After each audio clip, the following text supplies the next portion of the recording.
القصة بتبدأ لما الإلهة منحت نورها لعالم كان بس دوامة سودة من العدم، فشكلت قارات وخلقت التسعة أجناس: الدراغونويد، الإلف الأسود، الأوني، الأقزام، الشياطين، القنطور، شعوب الوحوش، وأخيراً البشر. كان في قرية هادية شاب مليان أحلام ودع عيلته عشان يبدأ رحلة بعيد عن البيت، مع أكبر أمنية إنه يبقى مغامر عظيم ويدي حياة أحسن للي بيحبهم. بس الواقع ضربه بقوة لما وصل للمدينة الكبيرة، حيث كل الناس عايشين بعجلة من غير أي صبر في جو مختلف تماماً عن اللي يعرفه. التوتر زاد أكتر في تقديمه في جيلدة المغامرين المحلية، حيث عرف نفسه كلايت عشان يسجل. الموظفة سألت إيه الموهبة بتاعته وكشف الجاتشا اللامحدود. لما يدوس على زرار الجاتشا كارت بيظهر ولايت بيستدعي الحاجة الموصوفة فيه. في أول محاولة استدعى شوكة، بس الحاجة طلعت ملوية كلها ملهاش أي استخدام خالص. محاول يخبي الإحراج، أصر مرتين تانيين، استدعى تفاحة وقطعة عيش، بس الفاكهة كانت عفنة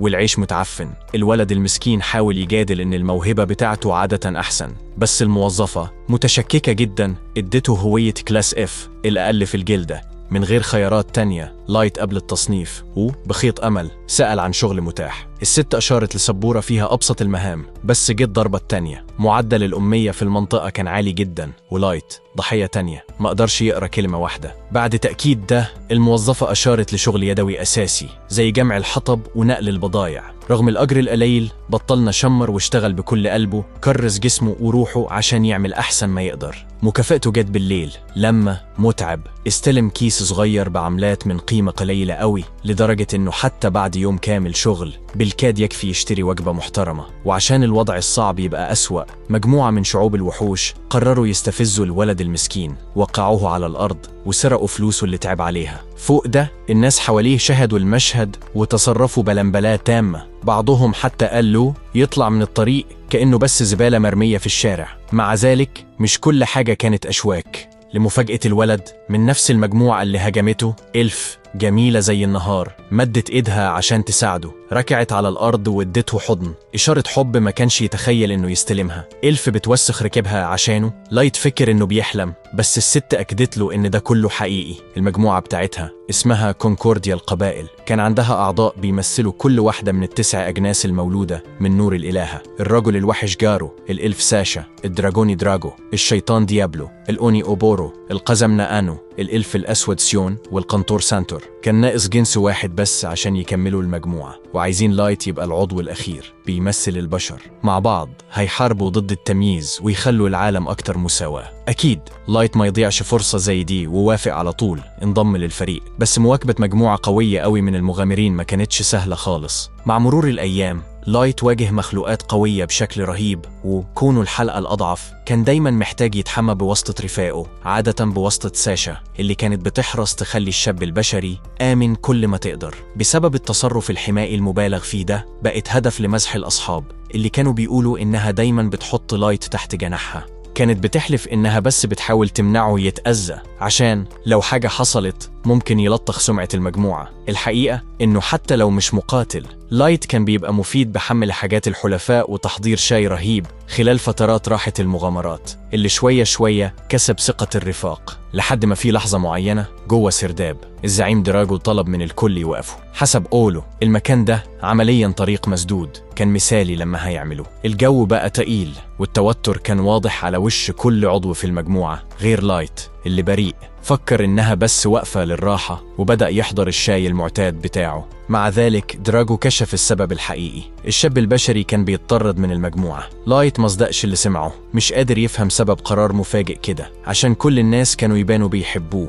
وكان دايما بيعمل شغله صح. حتى ساشا اللي دايما كانت توريه حب كبير قوي دلوقتي بتتصرف باحتقار عميق، مستنفدة من عدم قدرة الولد يفهم اللي بيحصل. كان رأي إجماعي البشري كان بس عبء ميت، ودلوقتي هيتخلصوا من الريحة الكريهة لجنسه. في عدم تصديق كامل لايت سأل ليه ضموه في المجموعة من الأساس. شرحوا إن رؤسائهم فكروا إن الولد ممكن يكون سيد بسبب الموهبة اللي عنده، وعشان كده لايت اتراقب طول الوقت زي فار تجارب عشان يدرسوه عن قرب. بس الاستنتاج كان واضح: لايت كان عنده وضع بشري عادي، وده معناه إنه مش سيد، وده خلاه على طول عديم الفايدة لكونكورديا القبائل. في اللحظة دي ساشا حتى احتفلت عشان مهمتها كانت الاستمرار في نسل الإلف، ولحسن الحظ ما كانتش محتاجة تتجوز جنس أدنى زي البشر بأي شكل. الرؤساء أمروا بموت الولد، وعشان كده خدوه للطريق المسدود ده حيث يقدروا ياخدوا حياته من غير ما يثيروا شبهات.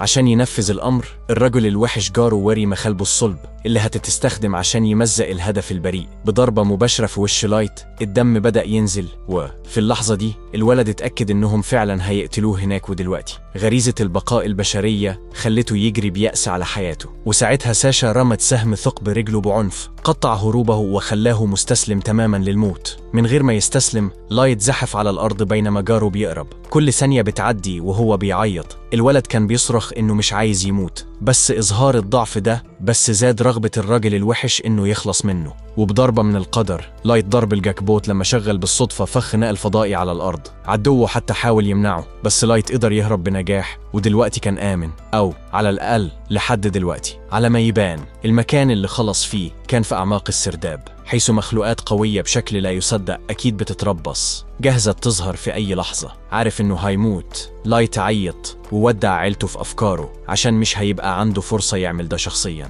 متساب لحاله، الولد المسكين اتساب من اللي فكر إنهم أصحابه، اللي دايما كانوا يوروه احترام وحب، خلوه سعيد خلال الوقت اللي غمروا فيه مع بعض. في الآخر كل الكلام ده عن المساواة بين الأجناس ما كانش أكتر من هراء، ورفاقه القدامى ظهروا كأسوأ ناس. مع ذلك لايت مرماش المنشفة بعد كل اللي عاناه بسببهم، وعد يقتلهم واحد واحد ينفذ الانتقام اللي يومها يجي. في الحالة دي لايت هيحتاج الأول يتعامل مع أفعى كلب الجحيم اللي ظهرت للتو في الكهف، مخلوق مستوى 1000 اللي البشري ملوش فرصة يكسبه. رغم إنه أضعف بلا نهاية من الوحش في كل الجوانب، الولد ما قدرش ببساطة يتبلع من غير على الأقل يحاول مقاومة. من غير سلاح في إيده، كل اللي لايت كان عنده هو موهبته المنتقدة، الجاتشا اللامحدود. من اللحظة دي كل آماله اتحطت في المهارة دي، واللي الإلهة تحبه هيحصل. فدوس على زرار الحاجة وحرر كارت. فجأة ست تستدعت وحلفة تحمي سيدها. أبادت أفعى كلب الجحيم بسهولة لا تصدق، لابسة يونيفورم الخدمة بتاعتها. بعد ما حلت الموقف، الست اعتذرت إنها ما تجنبتش إصابات الولد، بس بأي شكل قدرت تعالج كل الجروح اللي عاناها، حتى بتاعت السهم في الرجل. ببساطة حطت إيدها قريب من جسمه وحررت طاقة خضرة هادية. دايما بتتكلم برسمية غريبة مليانة كلمات صعبة. الخادمة سألت لو سيدها يقدر يكشف اسمه. لما عرفت إنه لايت، بدأت تناديه اللورد لايت وبدورها، وعادت تخدمه في أي ظرف حتى لو اضطرت تضحي بحياتها. حلفت ولاء أبدي وغير مشروط. الشخصية الغامضة قدمت نفسها كمي خادمة وكارت نادرة جدا، مستوى 9999، مستدعاة بموهبة لايت الجاتشا اللامحدود. وبعدين مي استخدمت تقنية التقييم بتاعتها عشان تحلل وضع الشاب. شافت طبقات كتيرة من الأفل، وإمكانية كانت عارفة إن سيدها عنده عشان عينيها الخبيرة بتشوف أبعد بكتير مما الرؤية العادية تقدر توصله. حسب الخدمة، الجاتشا اللامحدود كان بعيد إنه يكون عديم الفايدة. الحقيقة دي كانت إنه مهما كان اللي الكل بيفكر فيه، الموهبة دي كان عندها حيلة قليل اللي يعرفوها. قوتها كانت متأثرة بتدفق المانا للمكان حيث الحاجة بتتشغل. كل ما التدفق أكبر وأقوى، كل ما قوة الجاتشا أكبر. في الحالة دي زي ما كان واضح، مي قدرت تستدعى بس عشان لايت خلص في أعماق السرداب حيث الطاقة كانت قوية. كانت حتى متأكدة إن الولد عمل ده بقصد من غير كبرياء كبير. اعترف إنه وصل هناك بالصدفة، هارب بعد ما تساب ببرود من اللي حلف إنهم أصحابه. متذكر صدمته الأخيرة، الولد ما قدرش يكتم دموعه وظهر ضعيف تماما قدام تجربة فظيعة قوي كده. بإظهار تعاطف، مي أدت الولد حضن تقريبا أمومي، حتى لو اعترفت إنها مش فاهمة تماما عمق معاناته. وضحت إنها مستعدة تستخدم كل قوتها عشان تطلب الانتقام اللي سيدها عايزه قوي. عشان ده لايت بس محتاج يدي الأمر، بس رفض المساعدة الساحقة دي عشان عايز ينفذ انتقامه بإيديه قد ما يبان مستحيل بقوته الحالية. في الحقيقة لايت كان متأكد إن مي مش شايفة إمكانية ده يحصل، بس على العكس أظهرت دعم كامل للقرار وحطت نفسها تحت التصرف عشان تساعد سيدها بأي طريقة ضرورية. أكدت إنها ما كدبتش لما قالت إنها هتكرس حياتها تفضل جنب الشاب لايت. وكده في أعماق الهاوية السرداب الأصعب في المنطقة دلوقتي واعي بالقوة الحقيقية للجاتشا اللامحدود. لايت دوس على زرار الحاجة مرة تانية، بس المرة دي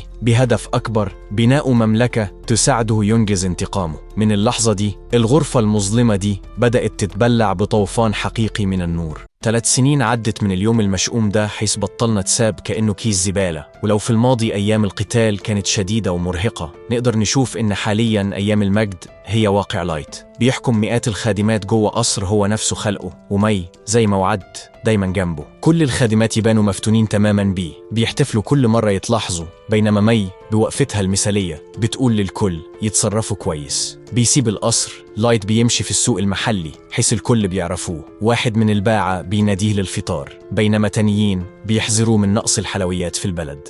لايت بيوعد يحل المشكلة، ومي بتطمنه إنها هتهتم باللوجستيات بأسرع ما يمكن. بيلاحظ إنه هيحتاج يخلق نظام جديد عشان سكان مملكته زادوا بشكل كبير قوي في ال3 سنين اللي فاتوا. بيسأل مي فين الاستدعاءات الأسطورية التانية بتاعته، ومي بترد إن أويوكي مروضة الوحوش مشغولة بعمل خريطة للسراديب والغابات. لايت بيفكر في الوحوش اللي بتتجول هناك، بس عارف إنهم مش ند لمروضة عبقرية زيها. مي بتكمل وبتقول إن إيلي الساحرة بتشتغل بجد عشان تخلق سحر خاص لخطته الكبيرة. كمان في نازونا الفارسة اللي ممتازة في القتال المباشر، بس خلينا نقول إنها شوية مشتتة في مجالات تانية. مي بترد إنها حطتها في دورية في القصر، مهمة بسيطة هتخليها بعيد عن المشاكل. لايت ما بيهتمش. في النهاية الطاقة الفوضوية لنازونا بتخلي الأمور أكتر إثارة. بعدين المشهد بيتغير وبيرجعوا للقصر، حيث بينادوا بواسطة جاك آخر الاستدعاءات الأسطورية ال4 بتاعته اللي بيدعوه للتدريب.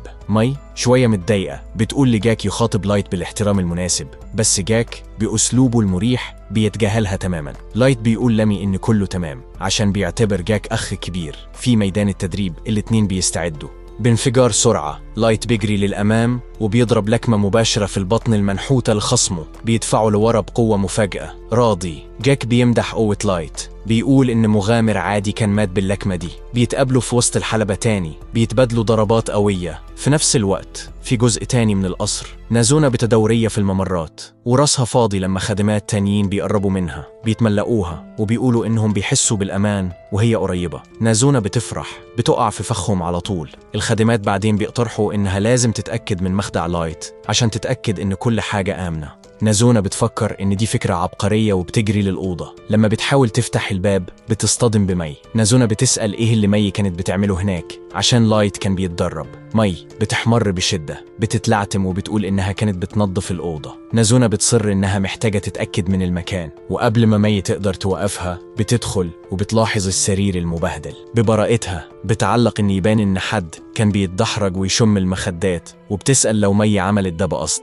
مي بالاستفادة من سذاجة المصاصة بتأكد بثقة إن ده أسلوبها الخاص في ترتيب السرير. نازونا بتنبهر وبتطلب تتعلم، بس مي بترفض وبتقول إنه سر تجاري. نازونا بعدين بتفتكر إن الخادمات طلبوا منها توصل رسالة، بتسلم لفافة لمي اللي بتلاحظ إنها جواب احتجاج. الخادمات التانيين بيثوروا ضدها عشان بتحتكر تنظيف أوضة لايت. مي بتقول لنازونا متقلقش وبتديها شوية فلوس عشان تخليها تسكت. مبسوطة نازونا بتجري للسوق، وبعد تفكير كتير بتقرر تشتري بانكيك فاخر مع لبن طازة. رجوع للقصر بتلاقي أويوكي في شرفة ومعاها الخريطة اللي مي طلبتها. تعبانة من طاقة نازونا، أويوكي بس بتسلم التقرير. بعد كده نازونا بترجع للدورية بتاعتها وبتدخل غرفة العرش. لما تشوف إن مفيش حد في المكان بتطلق صرخة تحرير، بتنط على العرش وبتبدأ تلعب بيه لحد ما بالغلط بتكسر جناح تمثال ملاك. خايفة من مي بتحط القطعة مكانها بأي شكل وبتهرب. رجوع للتدريب، لايت وجاك بيكملوا قتال. في النهاية بيروحوا للحمام،